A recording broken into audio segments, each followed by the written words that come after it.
नमस्कार प्रिय छात्र और छात्राएं, मैं जितेंद्र कुमार रावत अमन कंप्यूटर शॉर्ट हैंड सेंटर आपका हार्दिक स्वागत करता है। जो छात्र और छात्राएं सिंह प्रणाली शॉर्ट हैंड पूरी किताब पढ़ चुके हैं और उस किताब के मैटर की भी शॉर्ट हैंड डिक्टेशन स्पीड बना चुके हैं और उन्हें अधिक शॉर्ट हैंड डिक्टेशन स्पीड बनानी है तो संपर्क करें, क्योंकि हमने रामधारी गुप्ता की किताब में से 203 पेज डिक्टेशन के लिए हैं, जो प्रत्येक पेज में 400 शब्द हैं, जिनका डिक्टेशन 60, 80, 100 व 120 शब्द प्रति मिनट की स्पीड से 400 व 800 शब्दों पर दिया गया है।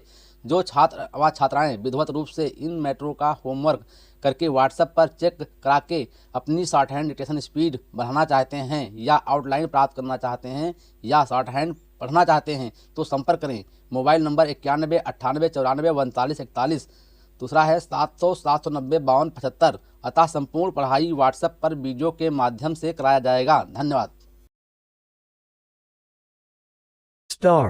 महोदय, यह भी विचार किया गया है कि जो व्यक्ति समाज में काम करता है, चाहे आविष्कार का काम करे चाहे दूसरा कोई काम करे, उसको उस काम में तब तक सफलता नहीं मिल सकती है जब तक कि समाज का सहयोग या समाज ने जो परिश्रम किया है या कुछ आविष्कार किया है उसका उपयोग उसको प्राप्त ना हो, उसका उपयोग वो ना कर सके। इसलिए जब भी कोई व्यक्ति किसी वस्तु का आविष्कार करता है तो आविष्कार करने में न केवल उसका अपना परिश्रम रहता है, लेकिन साथ ही साथ समाज ने जो काम किया होता है, चाहे विज्ञान के क्षेत्र में या प्रौद्योगिकी के क्षेत्र में या किसी अन्य क्षेत्र में, उस सबसे भी वो लाभान्वित होता है। इसलिए जब हम किसी आविष्कारक के किसी आविष्कार के अधिकार की रक्षा करना चाहते हैं तो उसके साथ साथ यह भी विचार हमारे दिमाग में आता है, जिस व्यक्ति ने समाज की सहायता से आविष्कार किया है उस समाज को भी उसका फल अधिक से अधिक मिलना चाहिए। माननीय मंत्री जी ने भी कहा है कि पेटेंट लॉ इस सिद्धांत पर आधारित होना चाहिए। मैं समझता हूँ कि पेटेंट लॉ के पीछे दो सिद्धांत निश्चित हैं। पहला सिद्धांत तो ये है कि जो व्यक्ति परिश्रम करके धन लगाकर अपना दिमाग लगा करके किसी वस्तु का आविष्कार करता है, उसके तथा अपने परिवार के लोगों के अधिकारों की जहाँ रक्षा होनी चाहिए, उसके साथ ही साथ जैसा मैंने अभी कहा है, कोई व्यक्ति समाज में व्यर्थ में काम नहीं करता है, वरन पिछले समाज के लोगों ने जो जो काम किए होते हैं, चाहे विज्ञान के क्षेत्र में या प्रौद्योगिकी के क्षेत्र में या किसी अन्य क्षेत्र में, और जिनके आधार पर वो कोई आविष्कार करता है, उसको उसका प्रतिफल तो मिले, लेकिन जो परिणाम हो उसका प्रतिफल समाज को भी मिलना चाहिए।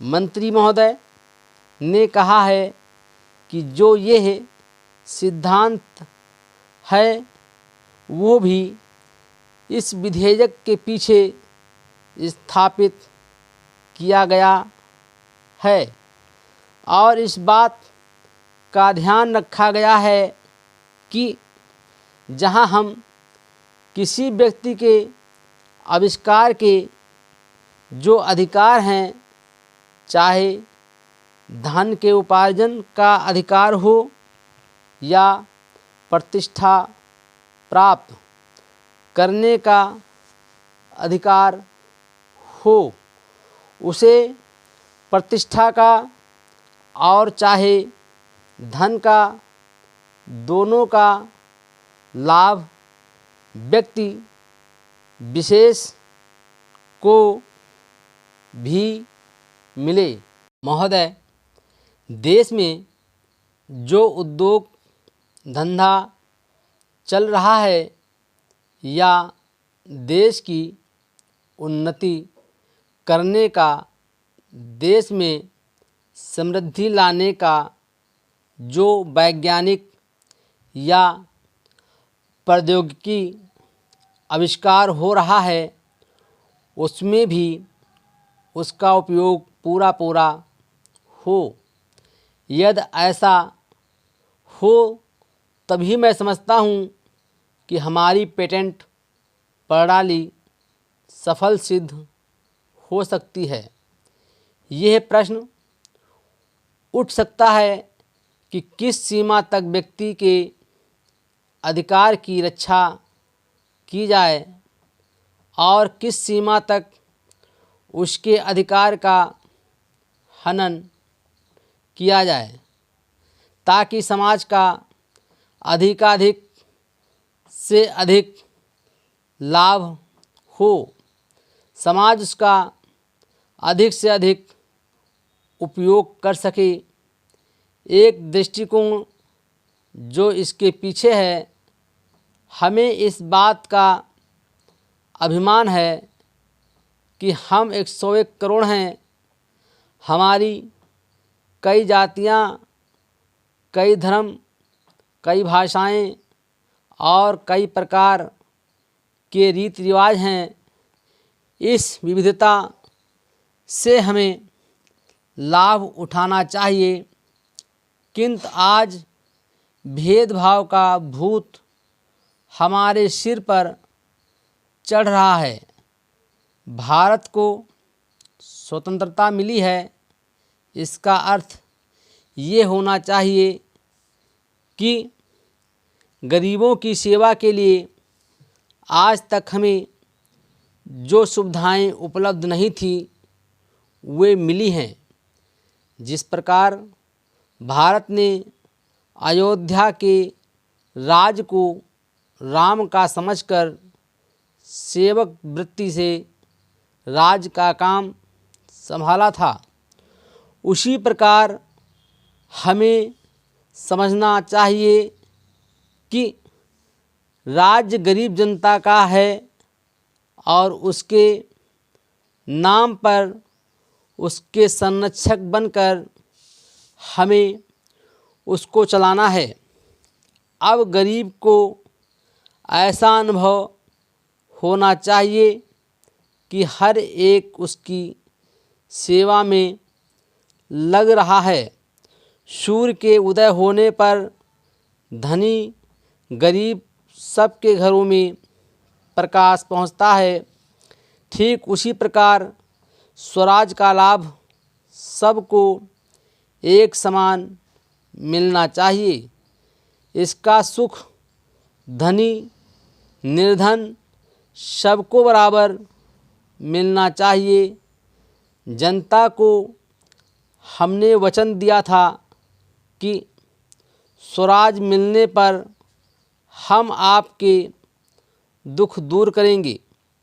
अब वह समय आ गया है जबकि हमें अपने उस दिन दिए हुए वचन को सार्थक करना है। इतने बड़े देश में विचार भेद होना स्वाभाविक है। देखना ये है कि हम लोगों के विचारों में कुछ समान अंश भी हैं या नहीं। यदि हैं तो समान कार्यक्रम बनाएं। इस प्रकार कार्य करने से हमारे भेदभाव कम होते होते एक दिन मिट जाएंगे और अच्छी बातों का अपने आप उदय होने लगेगा। अगर उसी प्रकार भेद स्थापित करने का प्रयत्न किया गया तो लोग सत्ता के पीछे पड़ जाएंगे और स्वराज प्राप्त होने का आनंद हम लोगों को नहीं मिल सकेगा। Full stop.